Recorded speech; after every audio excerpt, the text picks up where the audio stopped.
حي على الفلاح. Wastaghfirullah, and continue to ask forgiveness of Allah. Wastaghfirullah. Inna Allaha ghafurur rahim. No doubt Allah is extremely forgiving, always merciful. Now istighfar at the end of the surah, the hikmah in it is two-dimensional.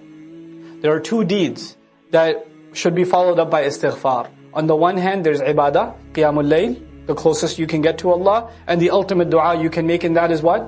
Istighfar. You're closest to Allah, the best thing you can do for yourself, I can do for myself, is ask Allah to forgive. There's plenty that we need to get forgiven. There's no shortage of that. Then on the other hand, when you do a good deed, when you do a project, when you do some kind of service to deen, then at the conclusion of that project, what do you do again? Astaghfirullah. Ask Allah to forgive. Ask Allah to forgive. That's the mentality of a believer. The good deeds are ways for him or her to work towards forgiveness. And this mention at the end is so full, there's so many wisdoms in it. One of them that I'd like to share with you is that Allah is talking about rewards. Allah is talking, you're going to do this, you're going to get reward, it's going to be better than what you did, etc. Give me a loan. All of this alludes to Jannah, doesn't it? All of it alludes to Jannah. But how are you going to get to Jannah if you're not even forgiven?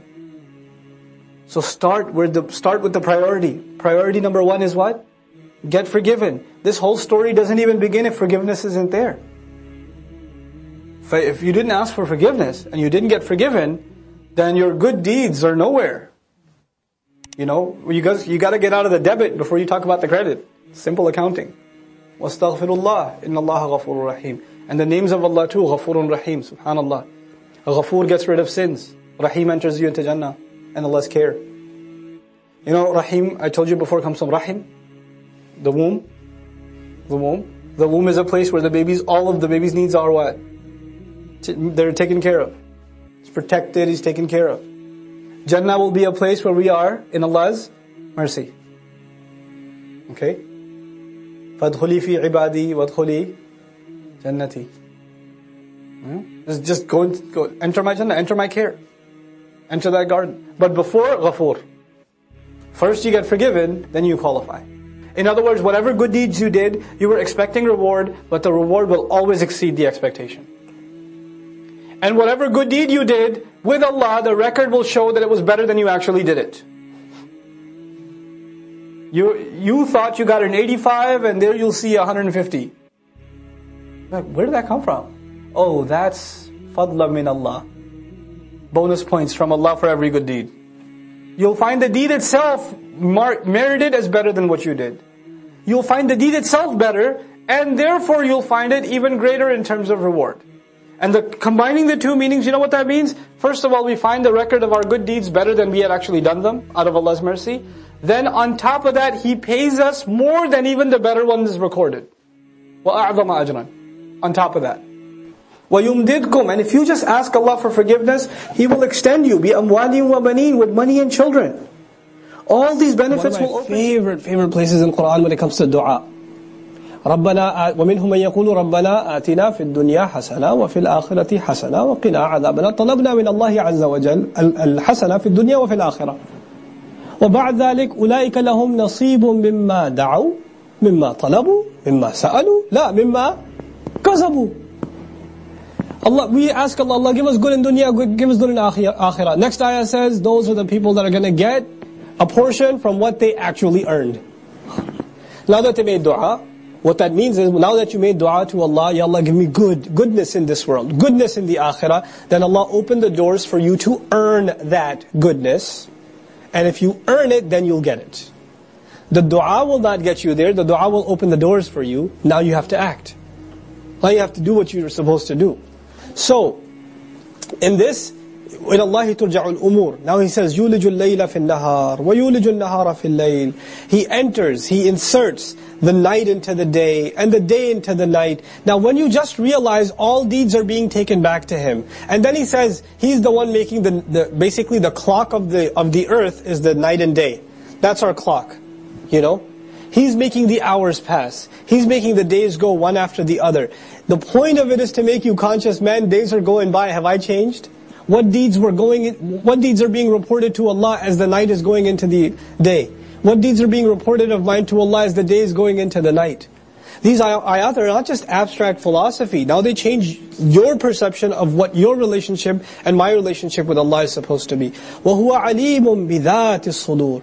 And He is knowledgeable, fully knowledgeable of the nature of the chest. That is sudur.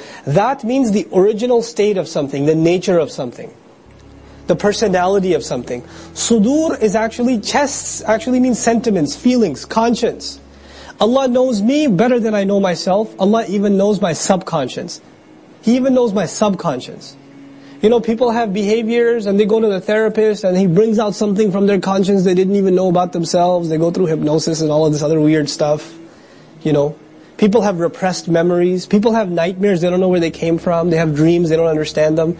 Allah knows what's going on in your conscious mind and your subconscious. He knows you better than you know your own self. This incredible transition I find fascinating in these ayat. On the one hand, Allah is the king of an endless universe. As-samawati wal-ard. We appreciate the size of the universe more now than perhaps ever before. He's got control over that. And then He's talking about these neurons that are firing in our brain that we're not even aware of. We're not even conscious of. At that microscopic level, He knows you. وَهُوَ عَلِيمٌ بِذَاتِ الصُّدُورِ وَاللَّهُ عَلِيمٌ بِذَاتِ الصُّدُورِ. Now we come to the actual address to the believers. Remember, Madani Surah, who's the primary audience? Muslims. Look at this command form. آمِنُوا بِاللَّهِ وَرَسُولِهِ. Believe in Allah and His Messenger. Muslims are being told, believe in Allah and His Messenger. This is a very heavy subject in the Quran. And He is with you wherever you may be. This ma'iyah of Allah, when we were influenced by Greek philosophy, we started discussing, is Allah physically here with us? How is He here with us? If He says He's with us here, where is Allah exactly? Well, He says He's on the arsh, now He says He's with us. How do we reconcile these things? We're missing the entire point. The point of Allah Azza wa Jal saying He's with us, huwa ma'akum, is to know that you're never alone. Is to know that Allah's company is with you. It's to know that you and I are constantly in Allah's presence. First, Allah describes that He's this incredible king that rose on His throne, that created everything, that everything else is in submission to. Now, I don't want you to think about Allah for a second. وَلِلَّهِ الْمَثَلُ الْأَعْلَى. I just want to get a psychological state across to you. You're being told about this important entity that everybody has respect for, that has this grand kingdom, right? This really important figure. And then all of a sudden you're told, He's right there next to you. What happens to you? Aren't you like shaken up, like, wait, He's here? He's with me? Does your behavior experience a change if you realize someone of that value, that importance, that grandeur, that scale, that magnitude is there? And by the way, if that important a person, at the human level, if that important a person was with you personally, ready to listen to you, would you not make whatever requests you possibly could? Wouldn't you? Allah Azza wa Jal offers His ma'iyyah, His closeness. And I personally take from it, in the surahs that are addressing the weakness of iman, perhaps the realization that Allah is accompanying us in our life. Allah's ma'iyyah, Allah's closeness, His withness is there all the time. When that recognition starts getting diluted, our iman starts getting diluted. Our faith, our conviction, our struggle, the zeal to struggle starts getting diluted. This surah will also be a very good comprehensive view of the reality of spirituality. The essence of spirituality. This surah, to me at least, addresses that problem in the most comprehensive way. And what real spirituality is, and what fake spirituality is. It actually addresses both of those. It addresses them in a very powerful way. But now in the beginning, this iman in Allah, which is at the heart of our faith. وَاللَّهُ بِمَا تَعْمَلُونَ بَصِيرٌ. And Allah, in regards to everything that you're doing, is in full view. لَهُ مُلْكُ السَّمَاوَاتِ وَالْأَرْضِ. To Him alone belongs the kingdom of the skies and the earth. Has this already been mentioned, that He owns the kingdom of the skies and the earth? It has been. Now it's being mentioned again. First it was being mentioned without mention of you. It was mentioned without mention of you. Then it was mentioned He's with you. And He's watching everything you're doing. Oh, and let me remind you again, He's the king of the skies and the earth. The king is watching you. he's got his attention on you.